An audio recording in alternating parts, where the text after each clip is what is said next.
সবাইকে নমস্কার জানাই। আজ একটা নতুন ভিডিও নিয়ে আসছি। তবে কিছু কথা প্রথমেই বলে দেওয়ার প্রয়োজন আছে। আমরা এখন খুব খারাপ সময়ের মধ্যে দিয়ে যাচ্ছি। শুধু আমরা কেন, গোটা ভারতবর্ষ এই খারাপ সময়ের মধ্যে দিয়ে যাচ্ছে। কোভিড-19 যেভাবে চলছে, তার সেকেন্ড স্ট্রেন খুবই খারাপ, খুবই সাংঘাতিক। মানুষ প্রতিদিন, প্রচুর মানুষ তারা আক্রান্ত হচ্ছেন, প্রচুর মানুষ মারা যাচ্ছেন, এবং তবে এটাও বলা যেতে পারে অনেক মানুষ সুস্থ হয়ে উঠছেন। এই পরিস্থিতিতে আমাদের নিজেদের বাঁচিয়ে রাখা, নিজেদের পরিবার পরিজনদের সুস্থ থাকাটা খুবই দরকার। সেই জন্য যা যা করণীয় সেগুলো আপনারা সবাই জানেন। Mask, sanitiser, hand wash, social distancing, এগুলো তো করতেই হবে। এগুলো তো আমি নতুন করে কিছু বলবো না, কারণ আপনারা সবাই জানেন। তো একটু নিজেদের খেয়াল রাখবেন, ভালো থাকবেন সবাই, এটুকু আশা করি।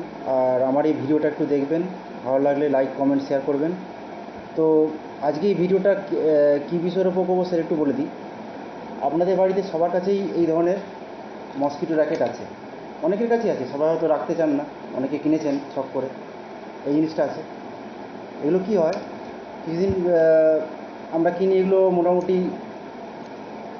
100, 150, 200 এরম দামে এগুলো মার্কেটে পাওয়া যায়। খুব বেশি দাম নেওয়া হয় না। কোনো কোনো দোকানে এগুলো একটু ব্র্যান্ডেড হলে সেগুলো মোটামুটি 250, 300 এরকম নেয়।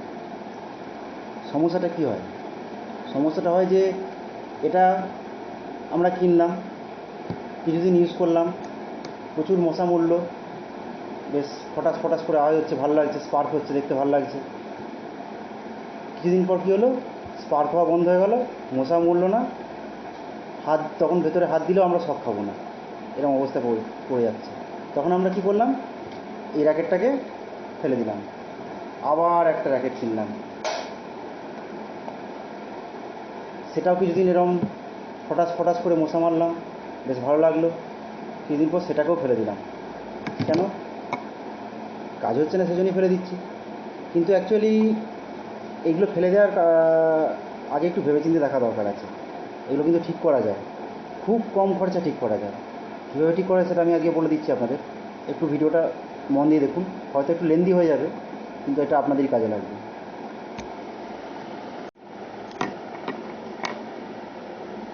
এই যে ব্যাগটি দেখতে পাচ্ছেন, এই ব্যাগটি আমি অনেক দিন আগে কিনেছিলাম। প্রথম প্রথম খুব ভালো কাজ করছিল। এটার দামও একটু বেশি নিয়েছিল অন্যান্য ব্যাটের দাম থেকে, যেগুলো অন্যান্য ব্যাটগুলোই মোটামুটি 150 থেকে 200 মধ্যে, এটা 300 কাছাকাছি দাম নিয়েছিল। এবার দেখুন, এটা আমি সুইচটা অন করলাম, এতে দেখাচ্ছি কোনো স্পার্ক নেই। এটা কি তাহলে খারাপ হয়ে গেছে?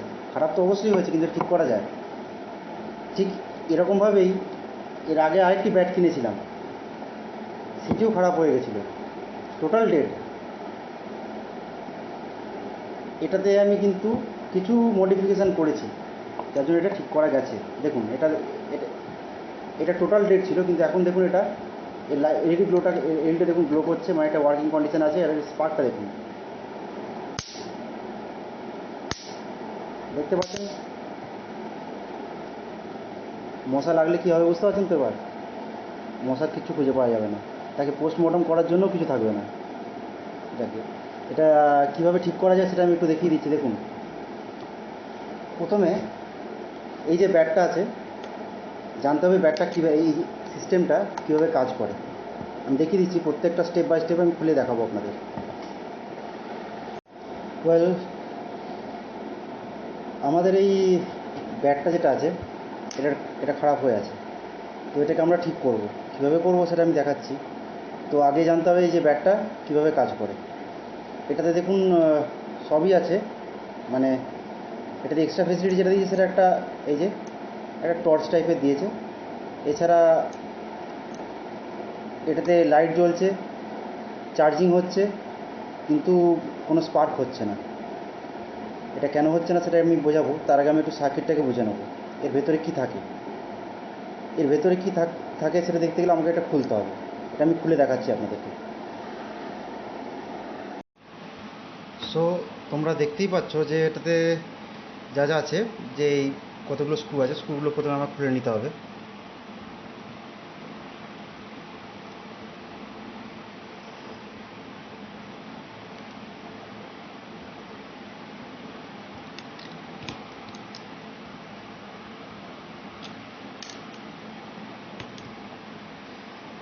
একটা কথা বলে রাখা প্রয়োজন যে এই যে স্ক্রুগুলো আমরা খুলছি, এগুলো সবসময় একটা জায়গায় যত্ন করে রাখবো। কেননা আমি ছোটোবেলা থেকে এই ধরনের কাজ করি। এবারে হয় কি, ছোটোবেলা আমার একটা খুব বাজে অভ্যাস ছিল, কোনো জিনিস কেউ যদি আমার ঠিক করতে দিত, তাতে যতগুলো স্ক্রু খুলতাম সেগুলো আমি ছড়িয়ে ছিটিয়ে রাখতাম। তারপর জিনিসটা ঠিক করার পর সব কটা স্ক্রু পেতাম না এবং কোনোভাবে জিনিসটা আটকে দিয়ে তাকে দিতাম। তখন সে লাস্টে বলতো, জিনিসটা তুই ঠিক করলি কিন্তু এতগুলো স্ক্রু কেন পড়ে থাকলো। তারপর থেকে আমি এই সফটওয়্যার একটু চেঞ্জ করেছি। এই যে স্ক্রুগুলো আমি যে ডিভাইস থেকে খুলি সেগুলোকে এক জায়গায় রাখার চেষ্টা করি। তো দেখুন এখানে মোটামুটি এখানে 6টা স্ক্রু আছে, আমি 4টে খুলে ফেলেছি।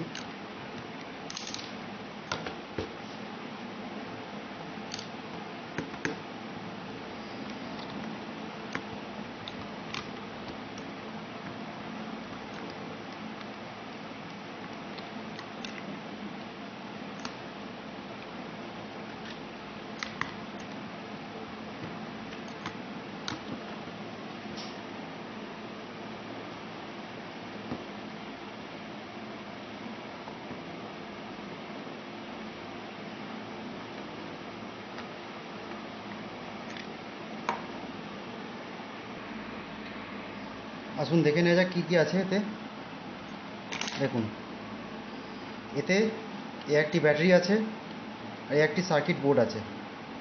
এই সার্কিট বোর্ডটা আমি একটু ছোট্ট করে এক্সপ্লেন করে দেবো কী কী আছে, কেন এটা যদি এক্সপ্লেন না করি তাহলে আপনারা পুরো ভিডিওটা বুঝতে পারবেন না। এতে আমরা যেটা দেখতে পাচ্ছি, এখানে এই যে জালটা আছে, এই জালটা অ্যাকচুয়ালি 3 লেয়ার জাল আছে। 3টে লেয়ারের নেট থাকে, এটা মেশ বলা হয়। তো প্রথমটা এবং টপ আর বটম এই দুটো মেশ যেটাই, সেগুলো তার কানেকশান হচ্ছে এইখানে। এগুলো হয় সাধারণত নেগেটিভ হয়। এটা দেখুন, এটা গ্রাউন্ড করা আছে। আর মাঝে যে একটাই নেট থাকে সেটা হয় পজিটিভ। এটা কিন্তু এই সিস্টেমটা মানে এই স্পার্কিং যেটা হচ্ছে এইটুকু চলে ডিসিতে। আর এটা চার্জিংয়ের জন্য আমরা এখানে এসি সকেট দেওয়া আছে, দেখতে পাচ্ছেন। মানে এসি থেকে ডিসি রেকটিফাই করা হয়। আমি একটু যখন এটাকে ডিটেলসে বোঝাবো তখন আপনারা বুঝতে পারবেন। তো আসুন এটা ডিটেলসে আমি এর ডায়াগ্রামটা আপনি কিছুটা এঁকে বোঝানোর চেষ্টা করছি। এই ধরনের সার্কিট মার্কেটে কিনতে পাওয়া যায়, এগুলো 60 থেকে 70 টাকা দাম নেয়। এই সার্কিটই এর ভেতরে দেওয়া আছে, একটু চেহারাটা আলাদা হতে পারে কিন্তু জিনিসটা একই আছে। তো এতে কী কী থাকে সেটা আমি আপনাদের এই ডায়াগ্রামের মধ্যে বুঝিয়ে দিচ্ছি। দেখুন, খুব বেশি কিছু না, খুব সিম্পল সার্কিট থাকে। এখানে হচ্ছে এসি সোর্স, যেটা আপনারা দেখতে পাচ্ছেন এখানে রয়েছে। এই এসি সোর্সটা ফার্স্টে একটা রেজিস্ট্যান্সের মাধ্যমে যাচ্ছে, তারপর আরেকটা রেজিস্ট্যান্সের মাধ্যমে যাচ্ছে এবং তার সাথে প্যারালাল একটা ক্যাপাসিটার আছে। এই সার্কিটকে আমরা বলি ব্রিডার সার্কিট।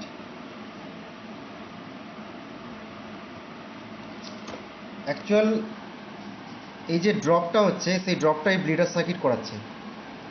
তারপর এখান থেকে যেটা হচ্ছে যে এই এসি 230 ভোল্ট থেকে এটা মোটামুটি 15-16 ভোল্টে ড্রপ করে দিচ্ছে। অবশ্যই এটা এসি থাকছে, কিন্তু 15-16 ভোল্টে এই ব্যাটারি চার্জ করা যাবে না। এই ব্যাটারিকে চার্জ করতে গেলে একে আরও ড্রপ করতে হবে। সেজন্য কী করা হচ্ছে, সেজন্য আর সবচেয়ে বড় ব্যাপার, এই এসি দিয়ে তো এই ব্যাটারি চার্জ হবে না, আমাকে ফার্স্ট এডে ডিসি করতে হবে। সেজন্য আমরা এখানে একটা ব্রিজ রেকটিফায়ার ইউজ করেছি। তো এই 15 থেকে 16 ভোল্ট যেটা, সেটা এই ব্রিজ রেকটিফায়ারে আসছে। আপনার ব্রিজ রেকটিফায়ার সবাই জানেন। আর এই ব্রিজ রেকটিফায়ার থেকে এইটা হলো নেগেটিভ, এই এই যে এই পোর্শনটা, এটা হচ্ছে পজিটিভ পোর্শন, আর এটা হচ্ছে নেগেটিভ পোর্শন। তো এর মাঝখানে একটা ক্যাপাসিটার দেওয়া আছে, যেটা দেখতে পাচ্ছেন আপনারা। এই যে এই ক্যাপাসিটারটা, যে 4টে ডায়োডের কথা বলেছি, 4টে ডায়োড এখানে দেওয়া হয়েছে। তারপরে এইখান থেকে সাপ্লাইটা চলে আসছে ডাইরেক্ট ব্যাটারিতে, মাঝে একটা এলইডি দেওয়া হয়েছে। এই যে এলইডিটা দেখতে পাচ্ছেন, এইটা যখন এটা আমরা এসি মেন্সে দিই, সাপ্লাই দিচ্ছি রিচার্জিংয়ের জন্য, তখন এই সবুজ এলইডিটা জ্বলে ওঠে। কোনো কোনো জায়গায় সবুজ থাকে, কোনো কোনো জায়গায় রেড থাকে। অলমোস্ট সার্কিট সব একই। তো তারপরে কি হচ্ছে, এইখান থেকে এই ক্যাপাসিটির কাজ আমরা সবাই জানেন যে ডিসিকে পাস করা, এসিকে ব্লক করানো। তো এখানে ডিসিকে পাস করছে, এসিকে ব্লক করছে। তারপরে এই ব্যাটারি চার্জ হচ্ছে, সেই ব্যাটারি থেকে এইখানে যে সার্কিট আছে সেই সার্কিটটাই মেন ইম্পর্টেন্ট সার্কিট। এতটুকু তো আমার পাওয়ার সেকশন চলে গেল। এবার সার্কিটটা কীভাবে কাজ হচ্ছে দেখুন। এইখান থেকে এই যে সুইচটা যখন আমরা দিচ্ছি, মানে এই যে এই সুইচটা যেটা আমরা মশা মারার জন্য ইউজ করি, দেখতে পাচ্ছেন একটা পুশ বাটন সুইচ দেওয়া আছে। এই সুইচটা আমরা যখন দিই তখন এখানে আরেকটা এলইডি থাকে,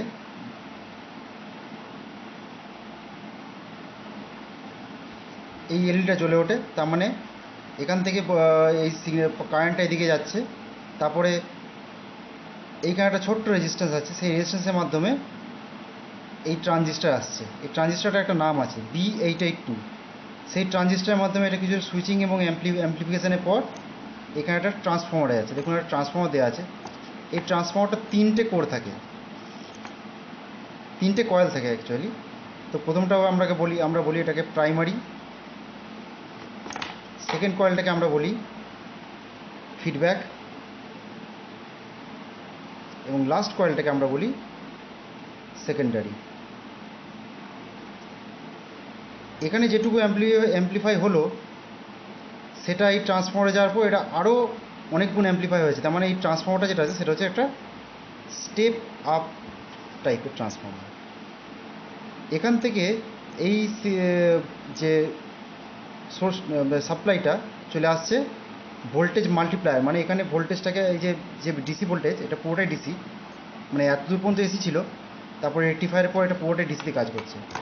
ভোল্টেজ মাল্টিপ্লায়ার, এখানে 3টে ডায়োড দিয়ে একটা ভোল্টেজ মাল্টিপ্লায়ার করা হয়েছে। এখানে দেখুন রয়েছে, এটাতেও দেখুন সেম 3টে ডায়োড রয়েছে। 3টে ডায়োডে দিয়ে এবং কিছু একটা ছোটো পিএফ ক্যাপাসিটার দিয়ে এটাকে এই ভোল্টেজটাকে আরও বাড়িয়ে দেওয়া হলো কয়েক গুণ, প্রায় 3 to 4 টাইমস একে বাড়িয়ে দেওয়া হচ্ছে। এবং তার এই 3 to 4 টাইমস বাড়িয়ে দেওয়ার পর এখানে যে মেন এত বড় চুইংগামের মতো একটা পিএফ দেখতে পাচ্ছেন, যেটার ভ্যালু হচ্ছে 2 to 3 যে 2 kV 2000 ভোল্ট, এর কাজ হচ্ছে সবচেয়ে বেশি এখানে। যখন এই পুরো ভোল্টেজটা এর একপাশে পড়ছে, এই ডিসি ভোল্টেজটা, তখন এটা হিউজ চার্জ স্টোর করছে, এবং এটা যখন এই ঝটকাটা দিচ্ছে তখন এই 2000 ভোল্ট ডিসির কাছাকাছি ঝটকাটা দিচ্ছে। সেজন্যই কোনো মাছি বা মশা যখন এই জালের মধ্যে পড়ছে তখন তারা কিছু থাকছে না। এবারে এর সাথে জালটা কি কানেকশন থাকে দেখতেই পাচ্ছেন যে এটাতে 3টে লেয়ারের জাল আছে। ফার্স্ট লেয়ারটা আছে, তার মাঝে একটা আছে, তার নিচে একটা আছে। এবারে ফার্স্ট আর লাস্ট এই দুটো লেয়ারকে শর্ট করে ক্যাপাসিটারে একটা প্রান্তে দেওয়া হয়েছে। এ কোনো পোলারিটি নেই, যে কোনো পোলারিটি দিলেই হলো। এটা আমরা দেখতে পাচ্ছেন এইভাবে দেওয়া হয়েছে এখানে। আর যেটা আছে যে মিডল যেটা লেয়ার সেটা হচ্ছে পজিটিভ, সেই পজিটিভটা দেওয়া হয়েছে ক্যাপাসিটারের আরেকটা প্রান্তে, অর্থাৎ এইখানে। তো এটা এই পোর্শনটা খুব ইজি।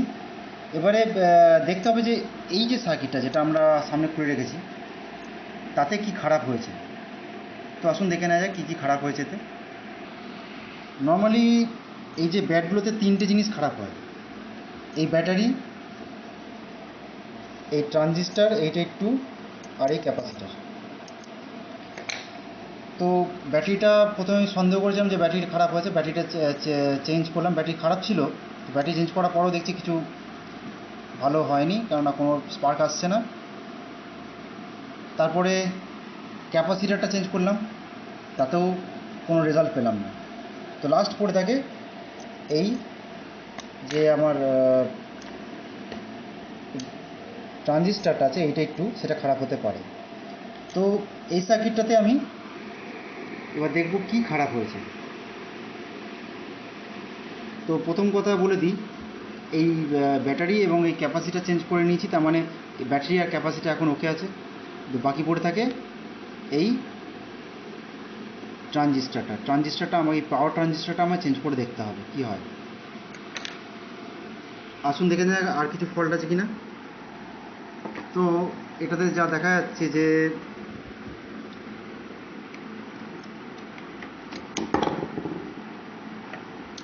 এই দেখুন,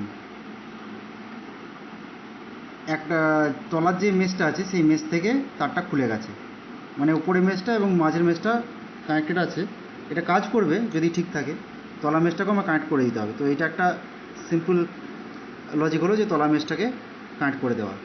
তো তলা মেশটা কানেক্ট করে না দিলেও তবু আমি চেক করে দেখাতে পারবো যে এটা কাজ করছে কি না। কিন্তু তার আগে আমি এই ট্রানজিস্টারটা চেক করে দেখি, কারণ অলরেডি আমি দুবার তিনবার চেক করে নিয়েছি যে এটা কাজ করছে না। দেখুন, আমি এই ট্রানজিস্টারটা চেঞ্জ করেছি। এই যে ট্রানজিস্টারটা দেখতে পাচ্ছেন, একটু ভালো করে দেখলে এটা দেখা যাবে।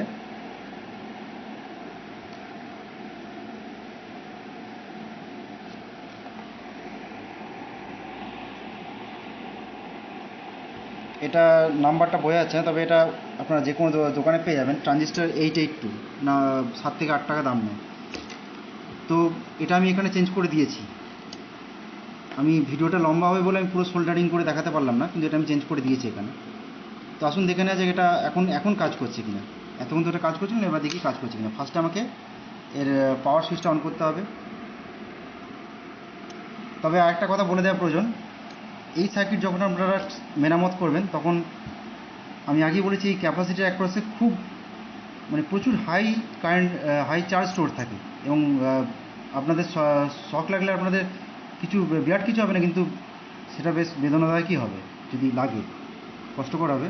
তো বেটার হবে আপনারা যখন এর কাজ করবেন তখন এই যে ক্যাপাসিটার আছে, এই বড় দুটো ক্যাপাসিটি, এই ক্যাপাসিটি এবং এখানে ব্রিডার সার্কিটের ক্যাপাসিটি, এটাকে ফার্স্টে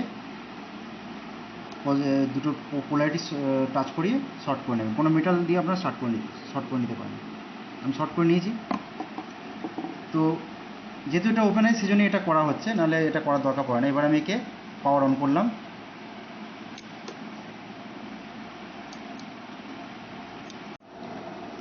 তো এবার আমরা একে দেখি এটা স্পার্ক আসে কিনা।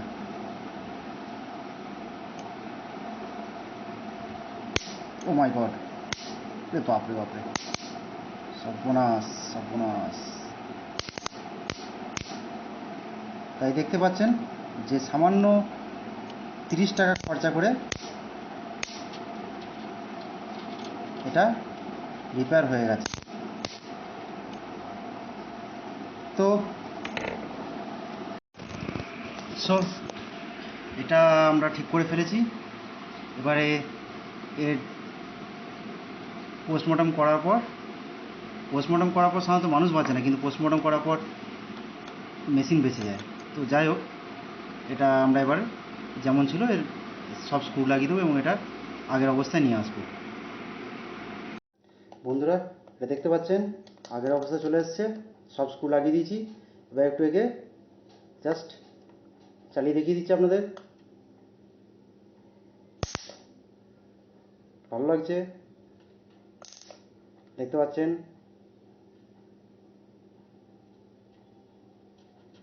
এবার দেখবেন অনেক সময় কি হয়, এই জালটা ভেতরে সব সার্কিট ঠিক আছে তবুও হচ্ছে না, বা কখনো কখনো কম স্পার্ক হচ্ছে। এই জালটা পরিষ্কার করতে হয়। জালটা পরিষ্কার করলে অনেক সময় এটা, এই যে এই জালটা, এটা দেখতে পাচ্ছেন এখানে অনেক মাকড়সার ঝুল জমে থাকে, বা অনেক সময় একটু বডি বিল্ডার টাইপের যদি মশা থাকে সেগুলো মরে মরে যায়, এবং সেগুলো এমন চিটিয়ে লেগে থাকে যে এই জালটা মেশটা নোংরা হয়ে যায়। তো সেই ধরনের কেসে আপনারা এটাকে পরিষ্কার করলে এর কাজটা হয়ে যাবে। দেখতে পাচ্ছেন স্পার্ক, দেখতে পাচ্ছেন কত সুন্দর স্পার্ক হচ্ছে। এই দেখুন, এই জায়গাটা স্পার্ক কম হচ্ছে কারণ এখানে প্রচুর ঝুল জমে আছে।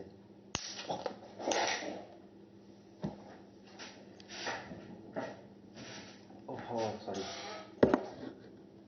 তো যেটা হয়েছিল যে আমি ভুল করে এই স্ক্রুড্রাইভারটার জায়গায় নিজে হাতটা বসিয়ে দিয়েছিলাম, সেই জন্য যা আবার হয়েছিল। আপনারা ভুল করেও এই হাত এখানে দেবেন না।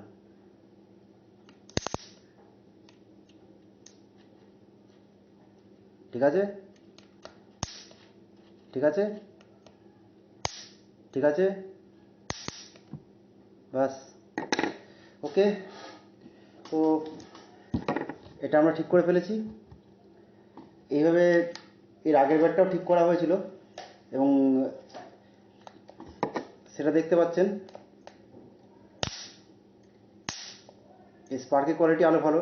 অ্যাকচুয়ালি দুটো সার্কিটই সেম আছে, কিন্তু এটা এই যে ব্যাটটা, এই ব্যাটের এই যে মেশটা আছে, মেশটাকে আমি ঘষে পরিষ্কার করেছিলাম, সেই জন্য স্পার্কের কোয়ালিটি আর এত ভালো হচ্ছে। আর এটাতে দেখতে পাচ্ছেন, এটাতে একটু যদি কাছে নিয়ে যাই, এটাতে অনেক নোংরা জমে আছে, এটা অনেকদিন পড়েছিল, সেই জন্য এটা একটু পরিষ্কার করলে স্পার্কের কোয়ালিটি আরও।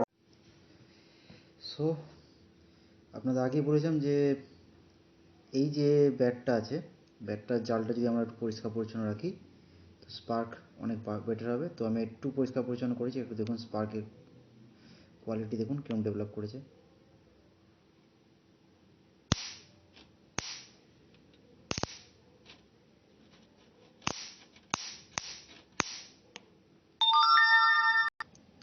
ভিডিওটা কেমন লাগলো আপনারা জানাতে ভুলবেন না। লাইক, কমেন্ট, শেয়ার করবেন, সাবস্ক্রাইব করবেন আমার এই চ্যানেলটা। আর এরপরে আমি আরও নতুন নতুন ভিডিও নিয়ে আসবো। সবাই ভালো থাকুন, সুস্থ থাকুন।